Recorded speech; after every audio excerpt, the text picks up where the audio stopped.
had written to all of the colleges and schools that I might have thought of applying to, and told them that they should under no circumstances accept me as a pupil because this would be a corrupting influence upon the morals of the other students. I believe that he did at one point in the letter refer to me as sociopathic, which I think was rather harsh.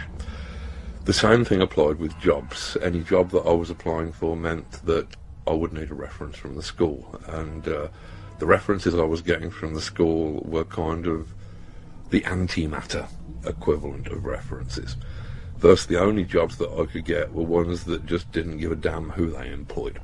So I found myself working at a skinning yard and tannery at the bottom of Bedford Road in Northampton, which was probably one of the bleakest places that I've ever encountered, where you would turn up at 7:30 in the morning and drag huge, heavy, dripping sheepskins out of vats of mingled blood, urine, water and excrement. That the only relief from this was the concentration camp humour of throwing chopped off testicles at each other as a break to the monotony. And it was indeed monotonous. I was expelled from that job after a couple of weeks for smoking dope in the mess room, which really wasn't improving my career curve any. The next job I was able to get was that of a toilet cleaner at a hotel, and it more or less went downhill from there until I finally ended up as a comics writer.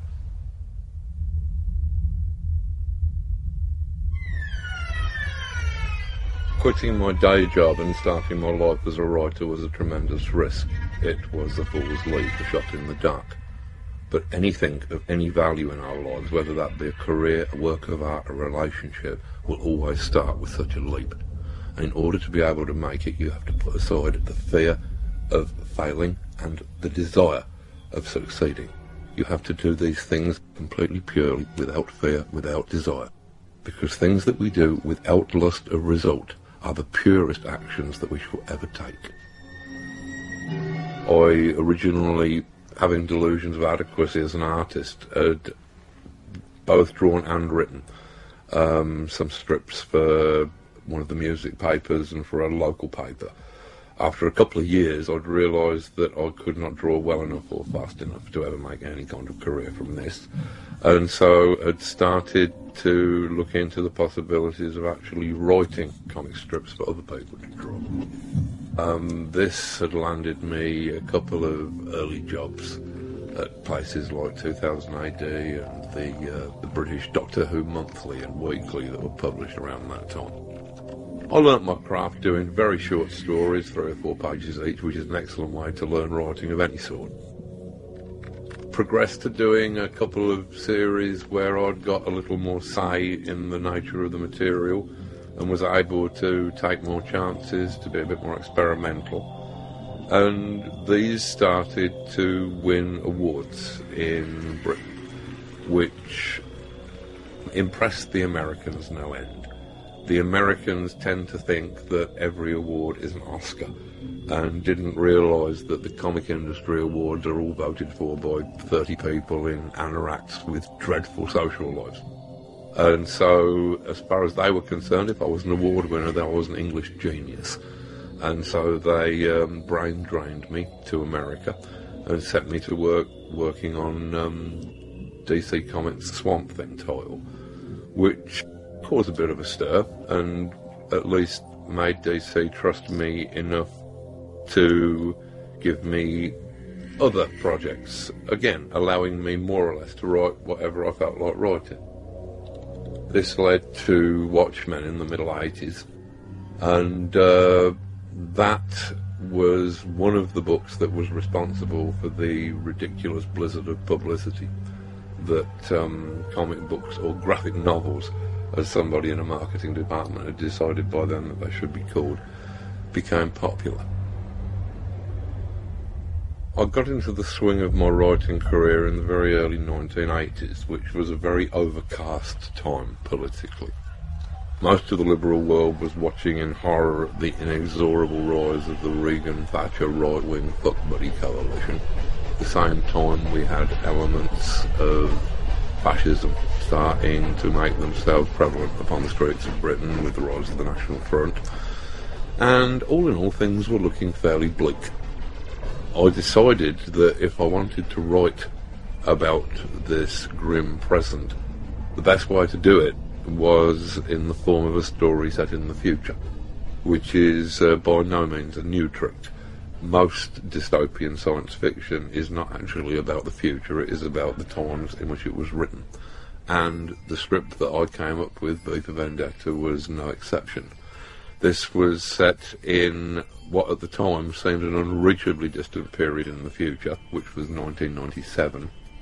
And Britain had been taken over by a coalition of fascist groups, with a very romantic anarchist adventurer set in opposition against that. To get over the idea of fascism, I needed some symbol that would convince the readers that they were looking at a fascist police state. The thing that I finally settled upon was the idea of security cameras mounted upon every street corner and watching every move.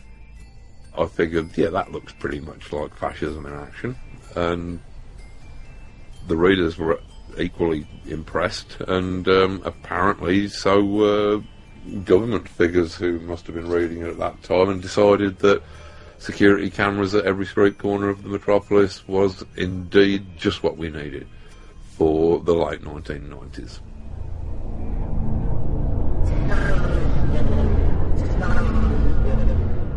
Good evening, London. It's 9 o'clock, and this is the Voice of Fate, broadcasting on 275 and 285 in the medium wave. It is the 5th of the 11th, 1997.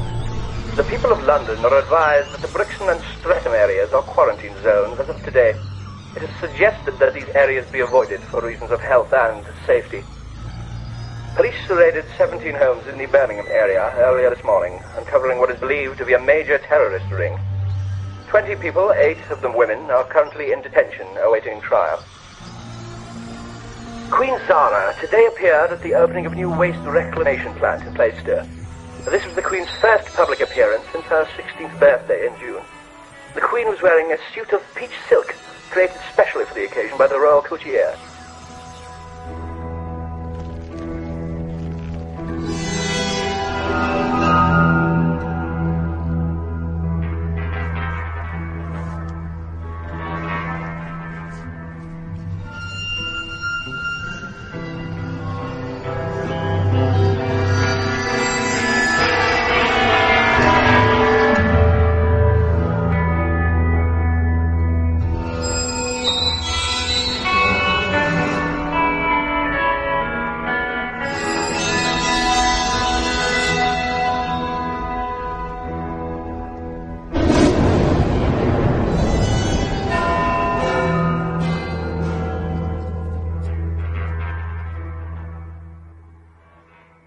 Watchmen also grew out of the politically shadowy landscape of the 1980s, when the Cold War was probably at its hottest in 20 or 30 years, and when nuclear destruction suddenly seemed a very real possibility.